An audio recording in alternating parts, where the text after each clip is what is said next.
হচ্ছে মূলত হোগলা পাতা। এক সময় তো এগুলা মানে আগাছা ছিল বা এটার কোনো মূল্যায়ন ছিল না। এখন বর্তমানে এগুলা দিয়া ওই নোয়াখালী সদরে আন্ডারস্তর ইউনিয়নে এগুলা এক ধরনের রশি হয়। এই রশি দিয়ে কী হয় আমরা জানি না। এখন বর্তমানে এগুলার ব্যাপক চাহিদা আর দামও ব্যাপক। এর এক মুঠা পাতা আপনার 200-250 টাকা, ওইখানে তো আরও বেশি বিক্রি করে। তো এই কর্মসংস্থান হওয়ার কারণে, এই পাতার চাহিদা থাকার কারণে আমাদের এলাকার এই যে যারা এই কেউ আনে, কেউ ব্যবসা করে, মানে মূল কথা হচ্ছে এটা দিয়ে এই এলাকার কিছু মানুষ স্বাবলম্বী হইতেছে।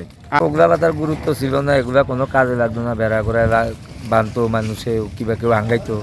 এখন এগুলা আপনার ওই যে কুটুর শিল্পী হিসাবে ব্যবহার করা, রশি বনে এটা আমরা কিনি একদলে কাটে, আবার একদলে কিনে এনে আমাকে বিক্রি করে, আমরা আবার আরেক জায়গায় বিক্রি করে, এরা রশি বানে আবার এগুলো ইম্পোর্টে দিতেছে, ফ্যাক্টরিয়া দ্বারা কিনে নিতেছে রশি। এটা এখন একটা ভালো উন্নত কাজ চলতেছে পাতার, উগলা পাতার। আচ্ছা,